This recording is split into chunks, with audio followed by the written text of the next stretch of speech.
Assalamualaikum warahmatullahi wabarakatuh. Selamat datang di channel kami, channel yang akan membahas anything about woodworking, review power tools, tutorial, dan kreatif DIY. So, buat kalian yang baru nemu channel ini, jangan ragu guys untuk langsung subscribe, tekan loncengnya agar tidak ketinggalan dengan video selanjutnya. Di video kali ini kita akan membongkar Milwaukee tipe 280420. Ini adalah video kolaborasi antara Wood Nerd Indonesia, WNI, YouTuber muda yang sangat kreatif dengan pengujian-pengujian power tools yang sangat atraktif. Jadi silahkan nanti Anda mampir ke channel WNI untuk bisa melihat pengujian-pengujian power tools ini dengan mangkinoi anu panghebatna, top marko top. Saya siapkan alat dulu. Atuh, naha, atuh urang, tong lah bang. Sieun, urang mah kasih eta kasih beureum, sieun pisan. Lah bos, apa maning yang bos, yang kalawani bos kalau kue. Kue bebos sing kuning, si jine maning bos. Lah elah, yang begituan gua mah cemen. Lah kita pan satu Amerikaan dari sononya. Oke guys, kita langsung saja untuk mengeksekusi power tools ini. Jadi ini adalah power tools Milwaukee milik WNI yang dipinjamkan kepada saya, kemarin dikirim ya lewat JNE. Kemudian untuk review dan pengujian abang-abangan akan saya buat nanti di hari-hari berikutnya. Kalau durasi ini nanti mencukupi, saya akan juga membongkar baterai dan chargernya. Ya, kita akan lihat seperti apa isinya. Mantap sekali, sangat solid.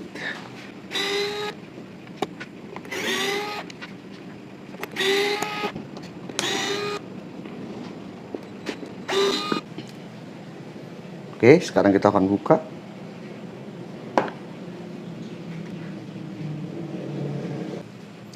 Kalau kita lihat casing-casingnya, Masya Allah, top marko top, memang power tools premium, tebal dan solid, sangat solid. Milwaukee 280420 ini menggunakan dinamo brushless. Kita kesampingkan dulu gearboxnya. Ini juga kita lepas untuk gearboxnya. Nah, ini juga terlihat rapi ya. Untuk gearbox saja kabelnya punya jack khusus ya, punya konektor khusus. Pertama saya akan menjelaskan mengenai sisi elektriknya dulu ya. Ini udah saya lepas untuk gearboxnya. Saya kesampingkan untuk yang China. Kemudian untuk yang Milwaukee saya udah lepas. Sangat rapi menggunakan konektor yang seperti ini. Sementara kalau produk Cina seperti ini ya paten, ini disambung aja dengan isolasi, dengan isolator seperti ini.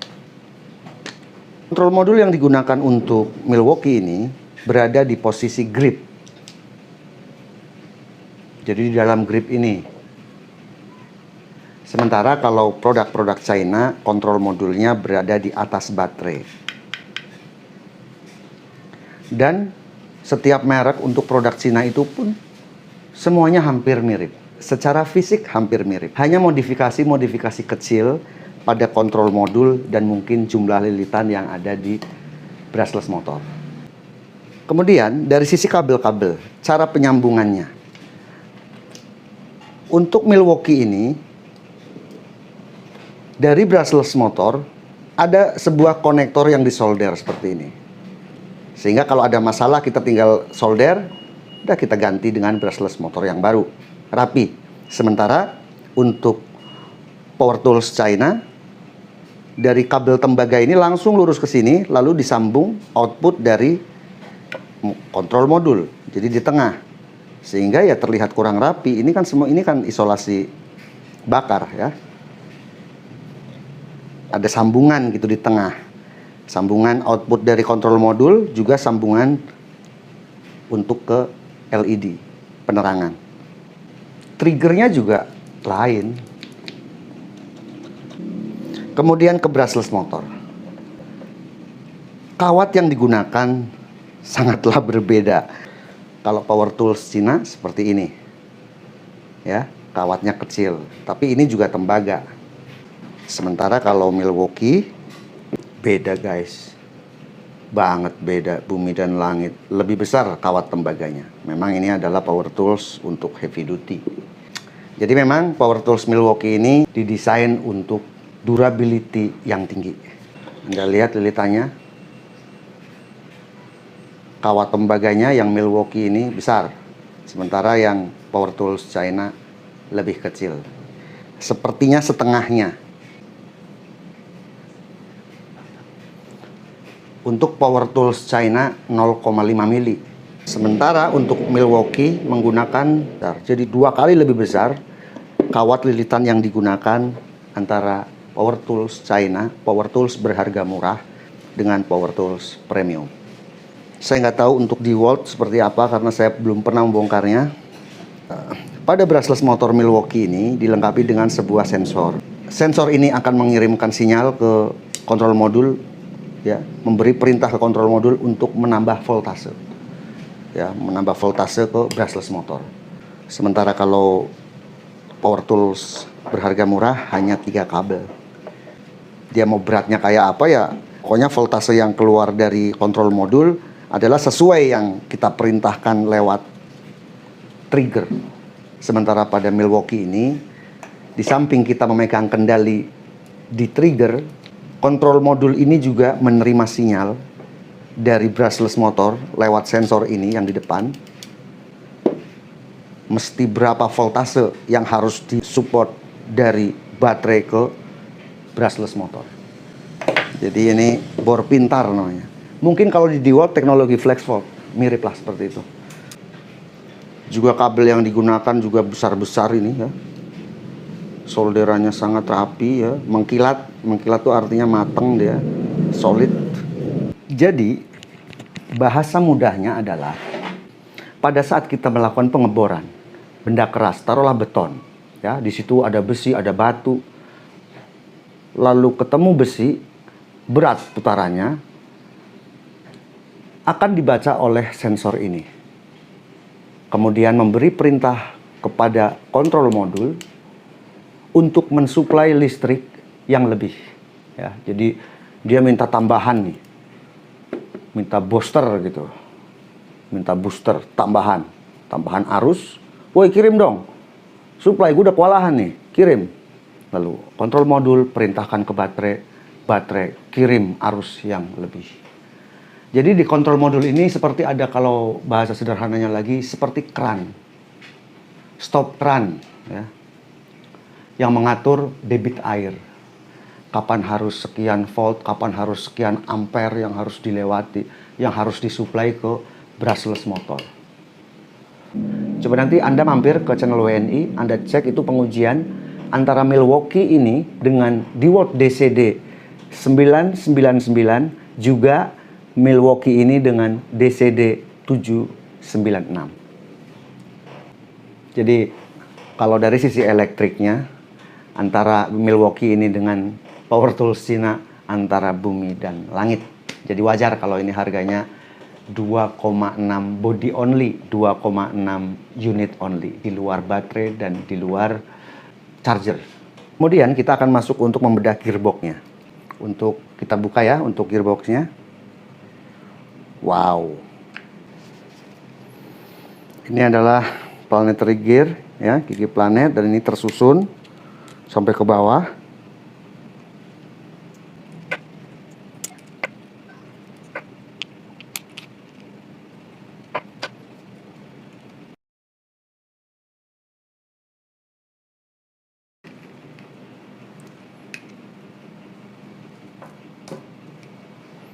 Teknik metalurginya dihitung betul-betul ini, ya, kekuatan dari logamnya, ya. Jadi komposisi logamnya ini kalau kita lihat logam yang dipakai juga beda dengan yang power tools biasa.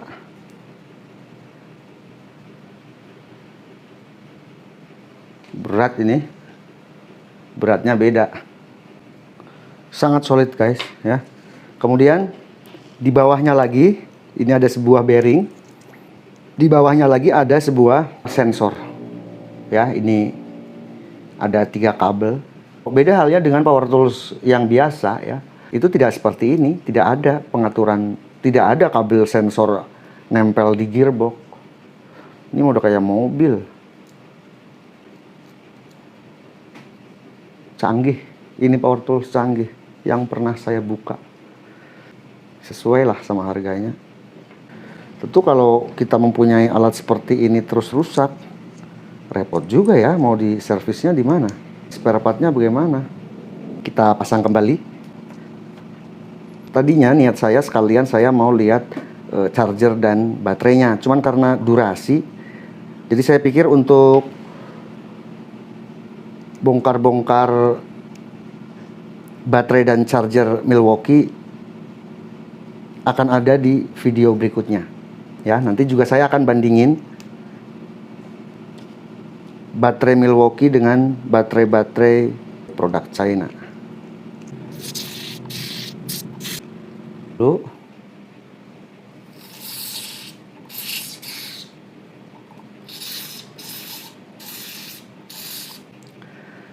jadi untuk bagian sini juga ada gearbox lagi.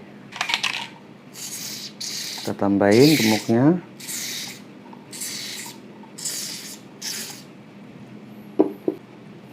Jadi di sini adalah gearbox untuk pengaturan speed 1, speed 2 ya. Sama dengan gearbox di motor, di mobil nih begini nih. Nanti gear yang ini, sayang udah saya kasih gemuk lagi. Gear yang ini dia akan maju mundur. Menyesuaikan rasio gigi yang diperlukan. Misalnya rasio gigi untuk torsi yang besar di nomor 1. Nah, dia akan maju.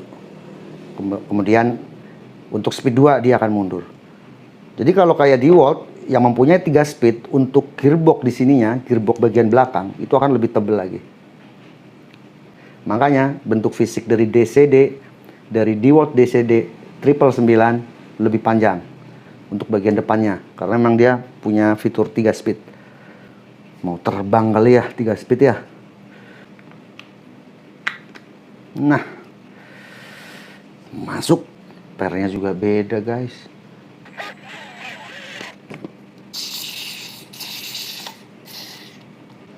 Kalau bisa dalam perawatan power tools Anda menggunakan grease yang model spray seperti ini. Bukan karena saya jualan, ya mereknya macam-macam. Ya, karena dengan spray grease model begini yang tidak terlalu kental, tidak membebani gearbox pada power tools. Kalau kita pakai model yang pasta, yang apa namanya, yang dicolek begitu, itu terlalu kental. Menurut saya terlalu kental. Justru akan membuat boros baterai dan performa dari power tools kita akan turun. Kita masukkan untuk ke sensor pada gearbox, slotnya, konektornya. Overall, Milwaukee ini menurut saya sangat sesuai dengan harganya ya. Secara build quality juga sangat solid, bukan solid lagi, tapi sangat solid. Kemudian memang ini mesin bor canggih. Kita rapikan kabelnya, jangan sampai ada yang terjepit. Habis dioprek-oprek, kita mandi dulu. Lengket, kena gemuk. Oke guys, tadi kita sudah saksikan sama-sama bahwa Milwaukee ini sudah kita bongkar. Kita lihat sisi dalamnya. Untuk gearbox ternyata memang sangat solid dan dipenuhi dengan sensor-sensor ya. Gearboxnya ada sensor. Brushless motornya juga menggunakan sensor. Modul menggunakan aluminium pendingin ya, sehingga tidak gampang panas ya. Memang menurut saya untuk Milwaukee tipe 2804 ini udah masuk ke heavy duty. Mungkin berada di antara 796 dan DeWalt 999. Nah, ini di tengah-tengahnya. Anda nanti bisa lihat di channel WNI, Milwaukee ini diadu dengan DeWalt DCD 999, juga diadu dengan DeWalt DCD 796. Saya kurang tahu persis apakah DeWalt 796 sudah support dengan baterai flex volt-nya DeWalt yang mempunyai rentan voltase dari 18 volt hingga ke 60 volt. Karena kalau kita lihat sensor-sensor pada Milwaukee ini berfungsi untuk memberikan feedback kepada kontrol modul agar memberikan daya atau arus yang lebih pada saat kita melakukan pengeboran yang ekstrim. Yang saya tahu kalau DeWalt 999 itu sudah support dengan baterai DeWalt yang FlexVolt. Dan mungkin saja kalau DeWalt 999 itu karena sudah support FlexVolt ya, pasti akan ada sensor-sensor seperti Milwaukee ini. Sekian video dari saya, semoga bermanfaat. Jangan lupa untuk mampir ke WNI Channel menyaksikan pengujian-pengujian Power Tools sebagai referensi buat Anda dalam memilih sebuah Power Tools. Terima kasih sudah menonton. Wassalamualaikum warahmatullahi wabarakatuh.